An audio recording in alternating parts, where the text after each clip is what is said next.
I'll say good morning, good afternoon, or good evening, depending on where in the world you're signing in from today.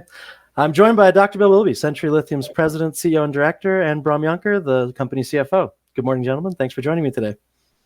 Good morning, Romeo. Pleasure to be here with you. I appreciate it. Good morning from our side as well. Thanks, Braam. And today we're going to be discussing Century Lithium's recently released press release concerning their positive feasibility study. This obviously represents a major milestone for the company and also for critical mineral development in the United States. Going to do a bit of housekeeping before I throw it to Dr. Bill and Braam. Just want to say today's event is being recorded and the replay will be available this afternoon. But this is also an interactive event, so please do feel free to pose questions to management in the chat box in the bottom right-hand side of your screen. We're going to try to get to as many questions as we can following the presentation today. But if we don't get to your questions or you think of the perfect question right after the event ends, as I often do, please still reach out. We'll make sure the Century team gets the chat transcript and gets back to you as soon as possible. But that's enough out of me. I'm going to throw it to Dr. Bill for a brief presentation. Okay, great. Thank you, Romeo. Thank you for everyone who's online here listening to the presentation and our question session. As we mentioned, today is our big milestone day. We published the results, press released them of our feasibility study. Let's flip forward. Our opening slide here is our project site in Nevada. Many may be familiar with our location in Clayton Valley. Project site has a large lithium clay deposit, which is underfoot in the foreground of this slide. Our proposed plant site is here on this low-lying ridge, which is called Angel Island. Let's flip forward, get to the meat of our talk, which is our feasibility study. We'll go through these highlights and then talk about how we got here to this point today, and then the results of the feasibility itself, and dig into some of the capital and operating costs before we get to some questions. So the highlights, we're a shallow surface mine, got low strip ratio. The deposit is quite extensive. It goes better than 1 billion tons of material in the ground. Of that, we only need about 200 to 300 million tons to make a flesh out a mine plan. What we strive for here is more than 34,000 tons a year of battery quality lithium. Our phased approach in this development is to get us better than 40,000 tons a year. We do that in 3 chunks. We do an initial project, which takes us to about 13,000 tons a year of lithium carbonate. Then 2 stages of expansion, which are funded out of cash flow of the project. So our real CapEx is really this $1.54 billion number. It's kind of an eye popper to us because our pre-feasibility study was more like $500 million. So this is taken us by a little bit of a shocker, but things are more expensive now coming out of COVID, and that's just a reality. You look at other projects in our space, Thacker Pass, Lithium Americas, for example, and large CapEx in the billions is something that we just have to work through. But in this, our project does generate an awfully low operating cost. We do this by the nature of our process. We are a chloralkali process, meaning that we generate our own reagents on site. We generate hydrochloric acid, we generate sodium hydroxide, and our project will generate a surplus of sodium hydroxide in Nevada, which is a premium commodity for reagents. We can sell it in a variety of places in the Western US. We'll talk about that later. But it does give us a means to get our operating costs down under $3,000 a ton. And that is one of the benefits of going the route we went. So we have a little bit higher on the CapEx side, but potential to get very low on the OpEx. And the bottom line of all this is that our after-tax rate of return comes in at 17% and our NPV at 8%, with a base price of $24,000 a ton for lithium carbonate and $600 a ton for sodium hydroxide, generates a $3 billion NPV at 8%. So, and before getting off the slide, I do want to thank all of our consultants and people that have been involved in this. It's taken us quite a while to get here. Pop into the, let's see, this slide. We've done about 2 years plus worth of work in our pilot plant in Amargosa Valley, which is the main source of the data supporting our feasibility study. Gone through lots of process innovations, lots of work there and testing to get us to the point we're at today. We've taken the leaching of clay through all the way through a direct lithium extraction DLE process to concentrate the lithium, make a concentrated leach solution, and then wind up with a battery grade, battery quality lithium carbonate product. And we've done that quite successfully in a number of runs. And most recently, we've been looking at the market potential of our sodium hydroxide sales, which are, as I just mentioned, a good way to get our operating costs down. So of our consultants, Wood USA Group is our primary consultant on the feasibility. Thank them. Thank Global Resource Estimation, GRE, for all their work on the resources and reserves and mine planning. And ThyssenKrupp Nucera was responsible in the design and costing of our acid plant, our chloralkali plant. And we've got a variety of other consultants and our whole team down in Amargosa and board of Century Lithium to thank for getting us to this point in time. So basic review of where we are in the world. We're in Nevada. We're halfway between Las Vegas and Reno. 100% owned property, all the Bureau of Land Management claims. You can see the property outline here in black. Our mill site is right where the cursor is, right by the corner of Century Lithium's project. We're adjoining Albemarle Silver Peak lithium brine operation. There's some synergies that we hope to explore with Albemarle someday, and working on discussions with them and a variety of other potential partners at this time. This red line coming through the slide is the proposed corridor, power corridor for Greenlink West, NV Energy's 525 kVA power line. And that's key to opening up a lot of the renewable resources in central Nevada. That power line is nearing the end of its permitting and start of construction. So that will be an exciting development in our area. We do own our own water right. That's quite sufficient for our initial 2 phases of the project. Our 3rd phase relies on getting about 50% more water. We'll be looking at various sources of that over time, but we do have a plan for how we gain access to extra water to bring our 3rd phase of expansion into place. On the mining side, it's a very simple deposit to mine. It's almost like a long strip mine running lines of excavation down the trace of the lithium clay deposit. We're using a excavator, cold planer to dig the clay up, windrow it, and then convey it over to the mill. What you see in this slide is from the pilot plant bulk sampling. We took about a 600-ton sample out of the ground, crushed it, and at Tonopah Airport is where we bagged that material to take it down to our pilot plant in Amargosa. And as you can see, the clay crushes quite nicely. It's pretty easy to handle as long as it's not wet. If it's wet, which it would be coming out of the ground, you have to pay special attention to how you mine it. Can't run big excavators and haulage equipment on it. That's why we've gone to this conveyor haulage system and kind of the longer, elongated excavation site approach.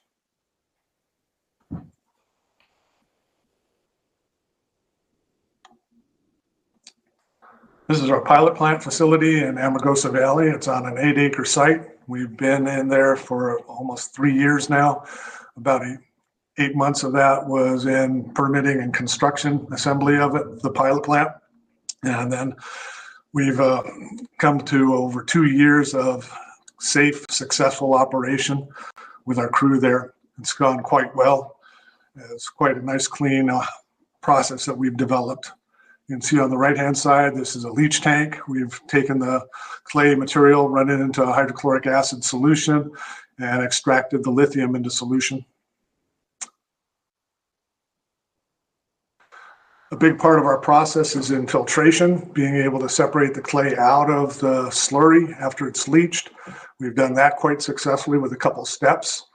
This process that we've developed around the direct lithium extraction area, the DLE part, is innovative, and we've got a few tricks in there which all have led to application for a patent. So our process around the DLE is patent pending.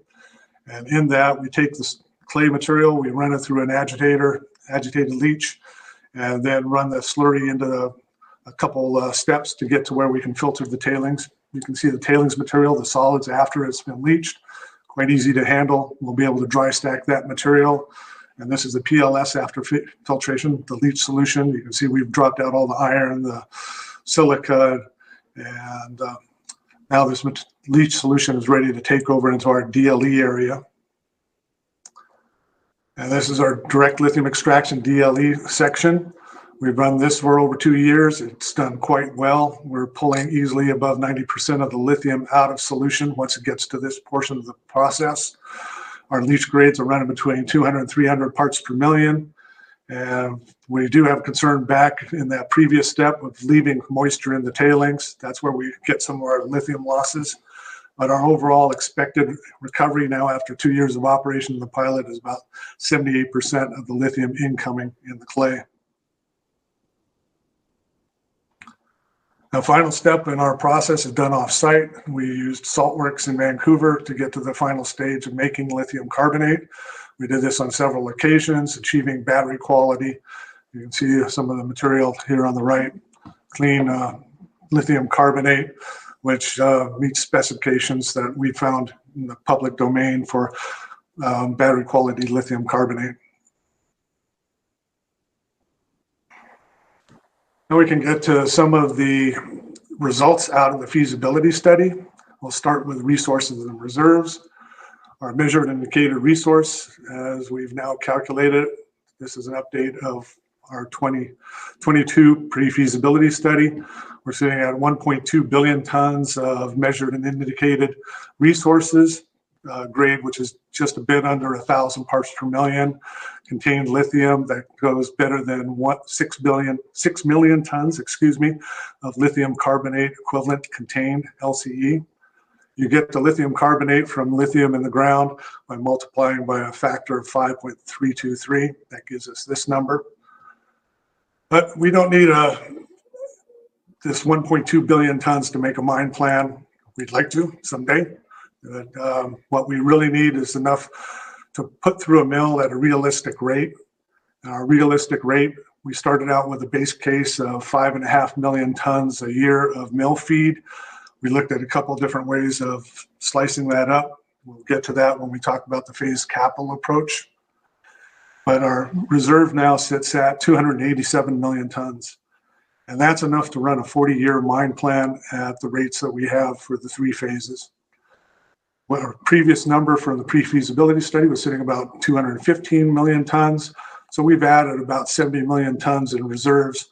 And that's a lot of that was due to our Intertopia property purchase, which we completed in 2022.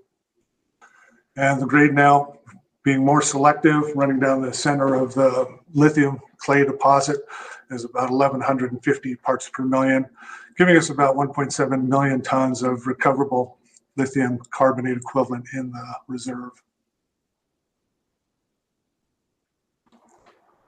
On CapEx side, this is how we get to our $1.5 billion of initial phase 1 cost. You can see here that about 500 million sits in process facilities. Another 500 million is in the chlor-alkali plant itself. That gives us about $1 billion in actual physical layout of the facilities, and everything else comes in with indirect costs, contingency, infrastructure, getting us to this $1.5 billion number.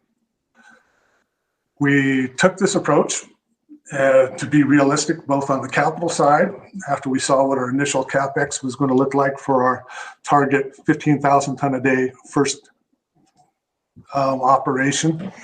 We decided that to keep the CapEx in a realistic realm where we can finance it, we had to do something in terms of scheduling.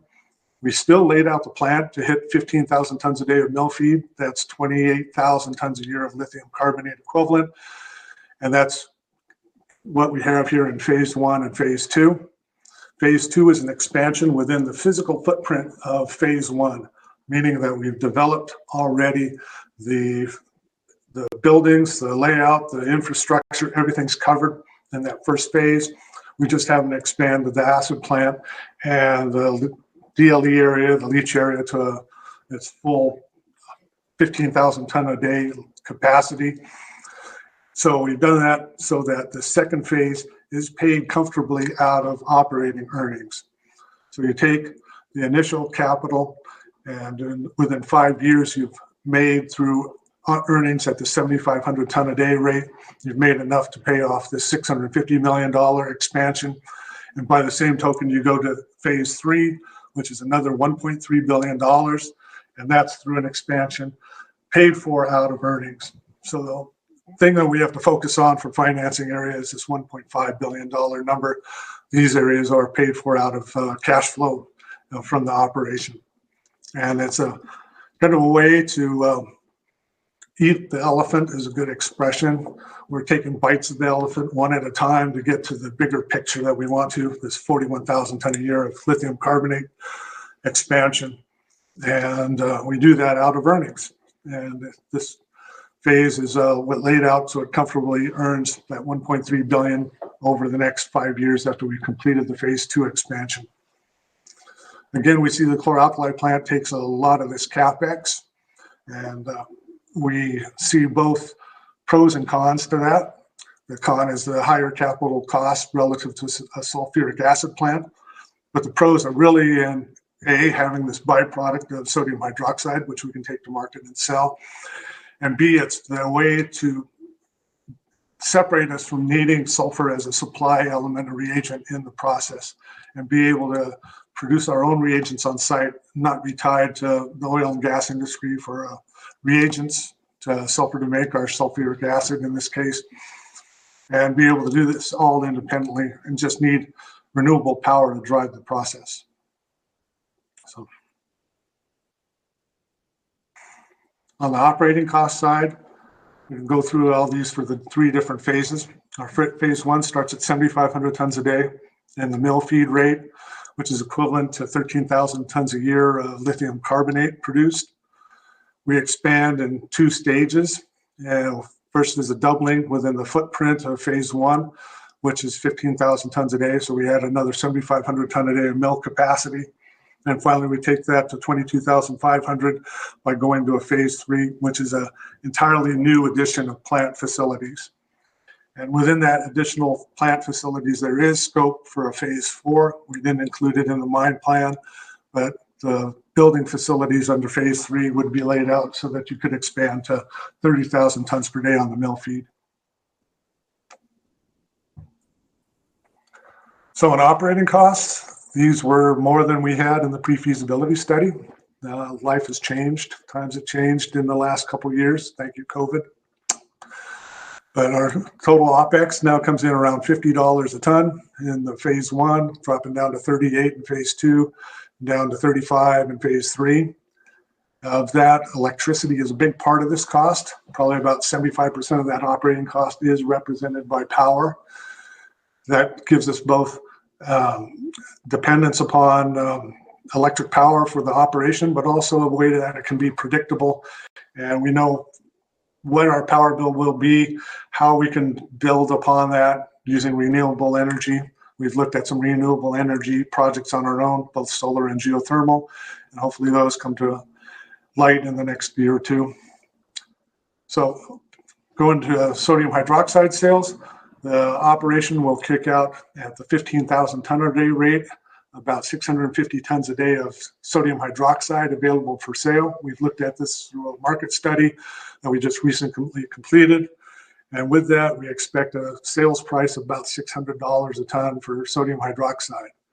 Current sodium hydroxide price on the West Coast is about $900 a ton. So we're a little bit conservative in that number, and being able to say, hey, here's a price that we can get into the market and be assured of it. And Central Nevada is a good location for this product in the Western U.S.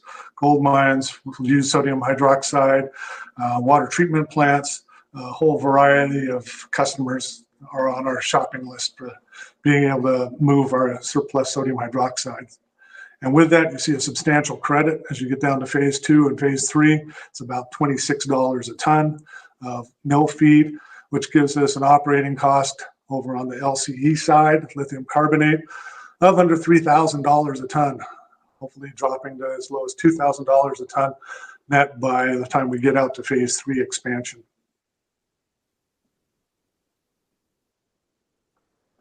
So now we can look at the results of our feasibility study. Initial capital being that $1.5 billion number.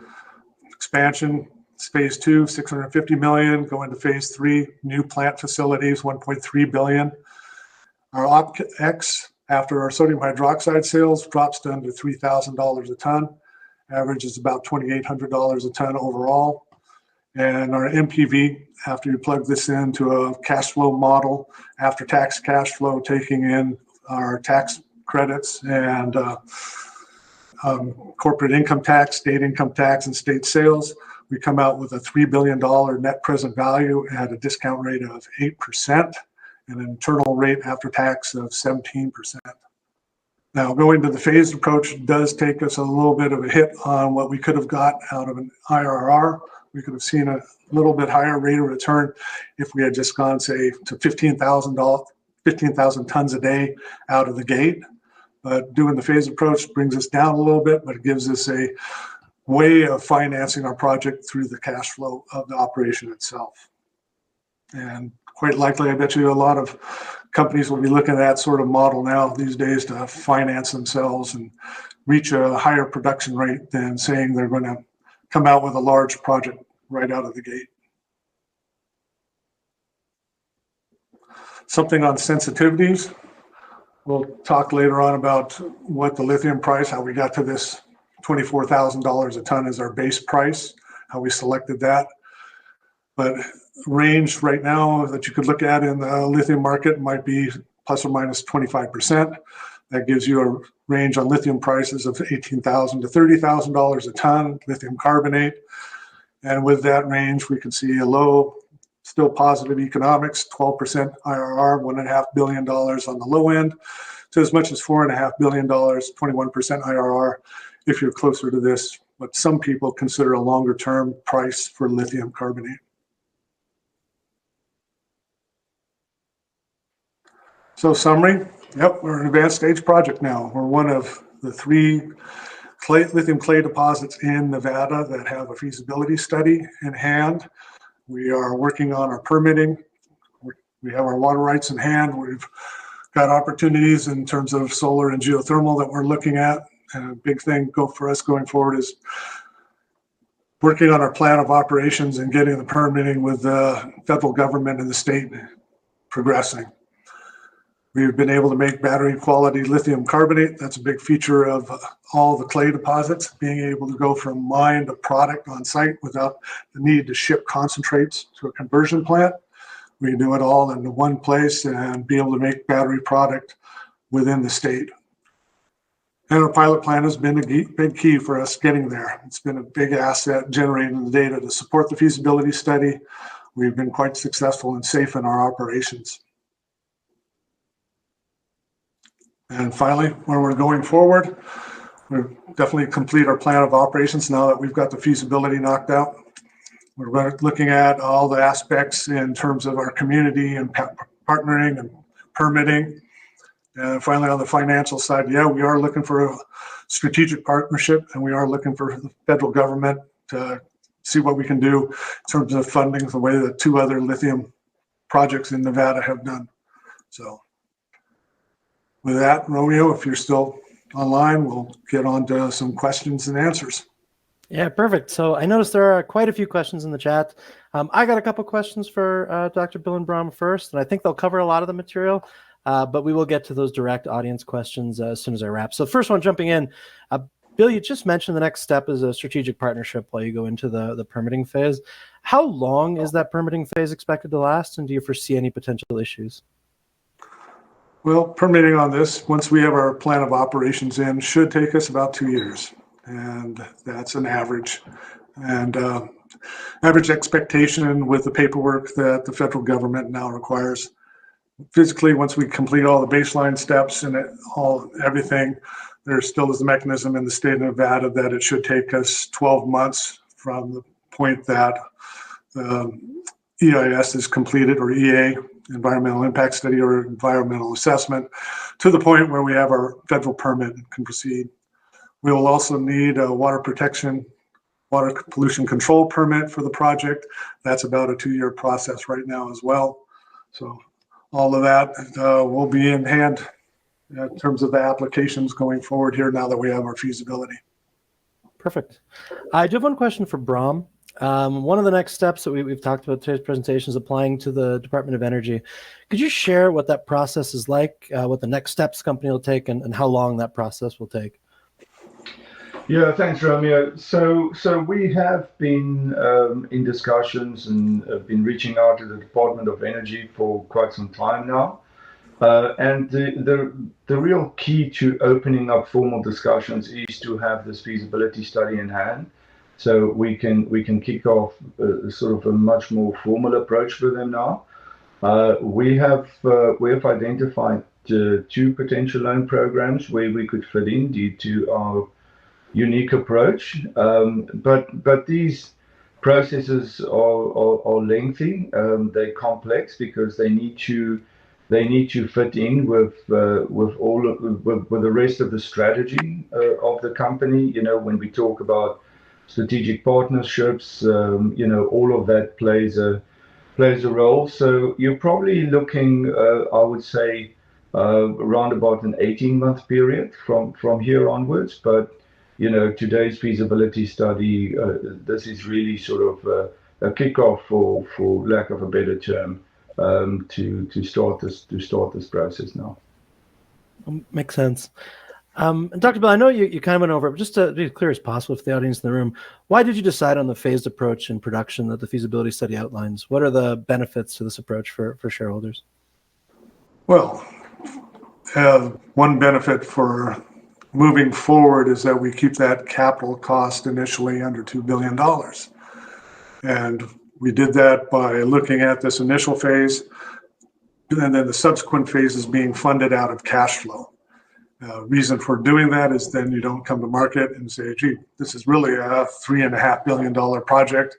Well, that's a wrong impression for it. You look at the expansion capital almost the same way in a cash flow statement as you would the sustaining capital. It's something that's paid for out of operations, not out of the initial CapEx. But you have to pick that initial phase, that first phase, so it's economic. You can't go too small. We were looking at one point down around 2,500 ton a day to 5,000 ton a day on the mill feed. And that puts you in a point where you can't actually recover that capital and get that second stage of expansion. For an investor, whether partnership or retail coming in, that initial capital is then funded, and once you have that in hand, you're de-risking the project. You're taking that risk of process out of it. You're going for a smaller bite at the apple than trying to do the whole thing at once. So that was our thought process there, and the way the cash flow and the project felt out in the final economics of the feasibility study. That came out quite well. We were quite pleased with that. I appreciate that. Dr. Bill, there's been a request to throw up the summary slide just while we're going through questions, if you wouldn't mind just shooting back to that. But while you're doing that, I do have a question for Braam as well. I'm curious, how did Century arrive at the feasibility study's base price for lithium? Yeah. So Romeo, that was quite an interesting exercise because everybody that I think is monitoring the lithium industry will know that we're at this point in the industry where you ask 5 people and you get 7 different opinions as to what the price is going to do.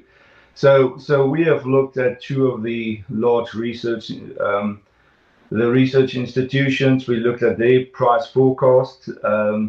We've looked at a survey of between 15 and 20 other institutions to get to a street consensus.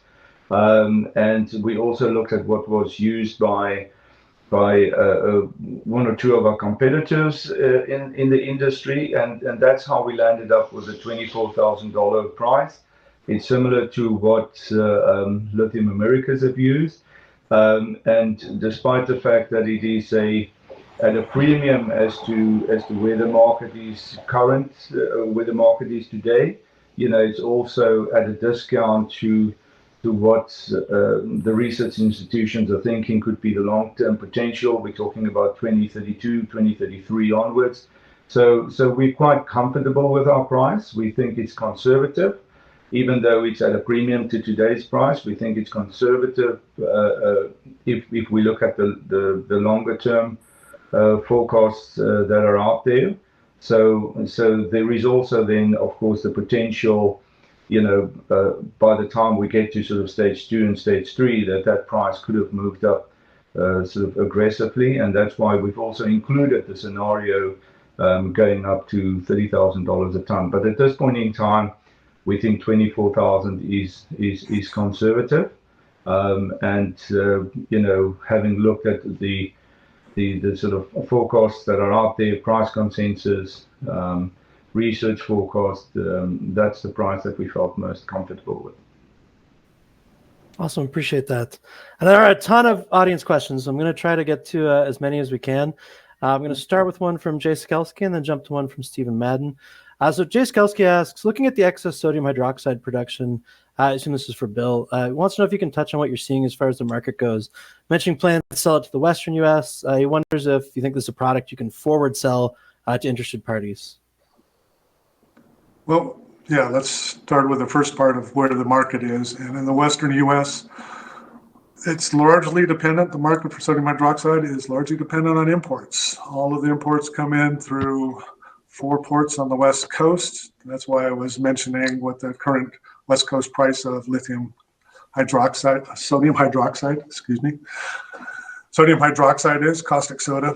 And the tank price on the West Coast right now is close to $900 a ton. And where does that sodium hydroxide go? Well, it goes all into the Western U.S. And the market there right now is the imports are about 500,000 tons a year, dry weight of sodium hydroxide.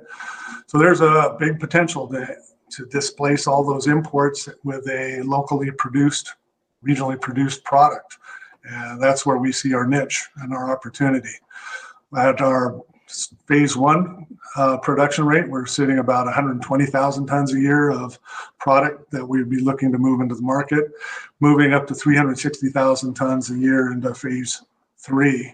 So there is easily the market there for it. And how do we penetrate that market? Well, yeah, the last part of your question was, where do we go to sell it, and can we forward sell it? We've got some interested parties in terms of taking the material and wanting to be able to either market it or to use it.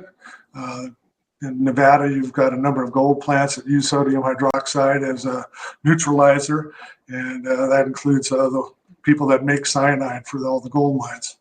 So there is a good market there.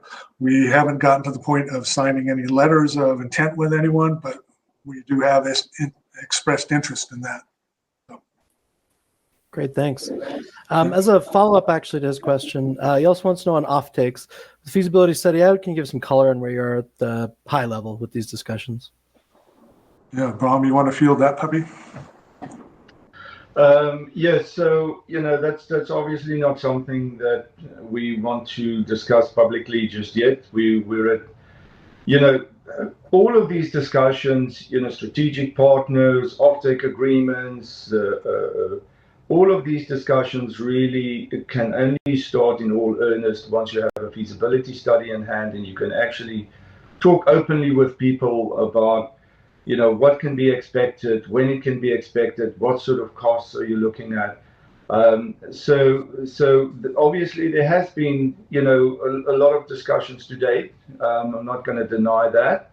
But this feasibility study really is, like I said earlier, the kickoff to start, formally talking to people on a far more informed basis. You've got information that you can share. They've got information that they can review, that they can apply their minds to see, how good a fit we would be for one another. So that's where we are with the process. But obviously, these things these discussions are always extremely sensitive, and we will treat them accordingly. So I think for at least the next few months, the standard response is going to be that this is not something that we can discuss publicly, other than for people to know and understand that we are engaged in these kind of discussions. Yeah. Perfect, thanks. I got a number of questions about financing. I'm going to combine into kind of two, and I believe, Braam, this one's probably for you as well. But obviously, Dr. Bill, feel free to chime in. Two questions really are, what's the short-term plan for financing? So bridge funds, given as people in the audience note, last time they checked, there's cash in the bank about 15 million. And then follow-up, what's the plan for that 1.5 billion initial financing? Just people looking for different financing routes. If you could comment on, give perspective there. Yeah, so let's start with the short term. We've got a fairly low burn rate, so our cash we can stretch that quite a bit. I mean, obviously, I don't want to end up in a situation where I'm only left with $100,000 in the bank. But we've got a small team. We work very diligently with our funding, so there's no immediate need to go out to the market. The longer term, that's the more interesting part. Obviously, the government funding is going to play a major role in that. The government's they're willing to fund sort of between 50 and 70% of processing facilities. So that's a very large chunk. But that will also still leave quite a gap, and that's where the other discussions are coming in. And there's a whole range of different types of solutions that could financing solutions that could form part of that. So that is something that we're going to have to map out and formalize here over the next few months as our discussions with various interested parties take shape. So that's going to be the real interesting part. But people need to be patient. Financing this size takes time, and I've said earlier on one of your earlier questions, if you look at the government funding, you're probably looking around 18 months. And all of these different elements essentially needs to dovetail with each other into one comprehensive financing solution. Okay. Great, appreciate that. If there are any more questions about financing, let me know in the chat, but I think that sums up most of the financing questions I've seen. I got one for, I believe probably Dr. Bill, from Barracks at TB asks, is it possible if funding is provided to build phase 1 and 2 at the same time? Oh, most certainly. Yeah. All of phase 1 is inside of the buildings and the footprint of phase 2. That's why the CapEx cost for phase 2 is about a third of the cost of phase 1. And in the same token, when we get out to phase 3, there's room and space in that number for building a phase 4. So you could cut down the phase 3 cost some, but definitely you've got room in these phase 1 and phase 3 of building out to that larger rate. And yes, if you had the CapEx for phase 1 and phase 2 all in hand at once, you could do both. Awesome, thank you. There's a couple. Oh, sorry, go for it. Yeah, please. Maybe if I can just add to that as well. When we apply for the government funding, the current intention is not that we will be looking at a phase 1, phase 2, and a phase 3. To the extent that it is practical and to the extent that the government wants to accommodate it, there is certainly scope to actually roll in at least a phase 1 and a phase 2 into one application. Okay. Mm-hmm. But that's still to be sort of fleshed out here in our discussions, in our upcoming discussions with the Department of Energy. Okay, appreciate that extra context. There's a number of questions about water rights, so I'll just combine them into one. People are looking to know if you can elaborate on the planning basis to obtain the additional water required for phase 3. Well, phase 3 is out 10 years from the start of production, so it's only looking for about 500 gallons a minute of water. We do have a couple places identified where we could buy that water right up, either inside the basin or outside of the basin, or buy it from municipalities.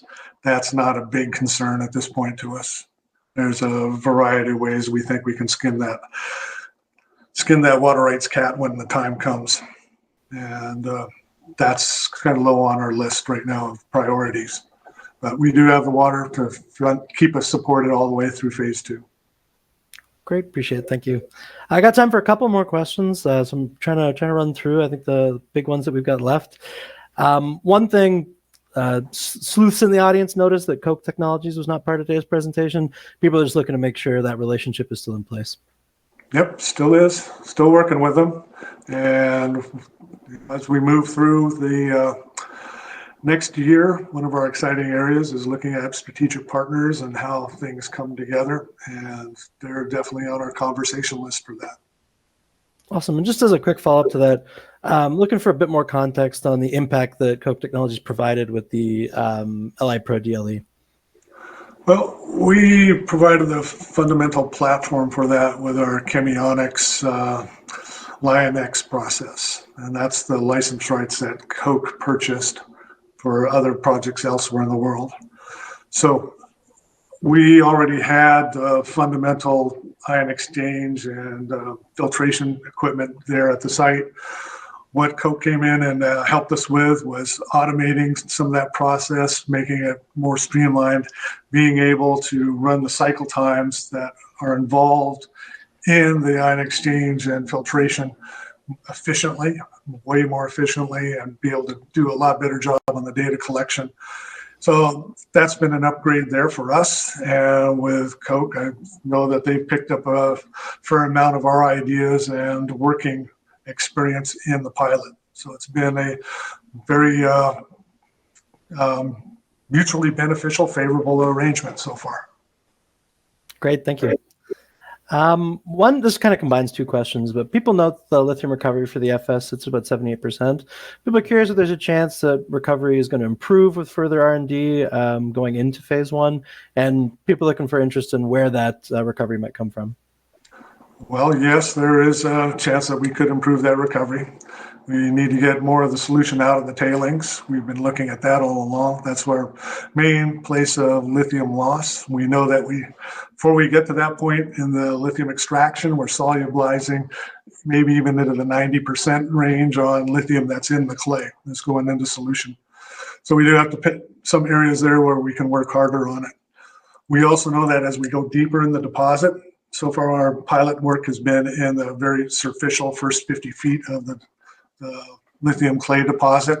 As we go deeper, that there's a change in the clay itself to where it's less oxidized and more of an illite, and we're able to get higher recovery on bench scale tests with that, lower acid consumption. So there is a possible improvement at that end as well. Awesome, thank you. I got time for two more quick questions, and then we'll conclude for this morning. Question actually came up a couple times. So people are curious if the feasibility study includes any summary of human resources, human capital needs for the operation. Really, how many people does it take to operate a plant like this? Right. Yeah. When the full report's out, you'll be able to pick those out. But operating is pretty efficient. I think we're around 200 people for the 15,000 ton a day case, and not much more above that to go to 22,500, and not much less to get down to 7,500. Great. And I know we went over already kind of upcoming catalysts, but just for clarity for everybody, as we wrap up, what's the company's short-term goals? What do investors have to look forward to in the near future following Century Lithium? Well, our short-term goal is in line with our long-term goal. We have a desire to bring in a partner or partners into this and help with that financing as we go forward. So we're looking for that nice strategic partnership that'll help carry the project. And we've got a number of people that we've been talking to on that line, and that'll be exciting when something comes together on that. We think with the feasibility now, we've got at least the documentation in place to get those conversations going more in earnest. Awesome. And just to wrap up today, this is a question for both of you on the call today. What are you most excited about in the upcoming year? What keeps you up? What's got you most jazzed? Yeah, Braam, you want to go first? Well, yeah, you know, I've spent the last 20 years in the junior and mid-tier sector.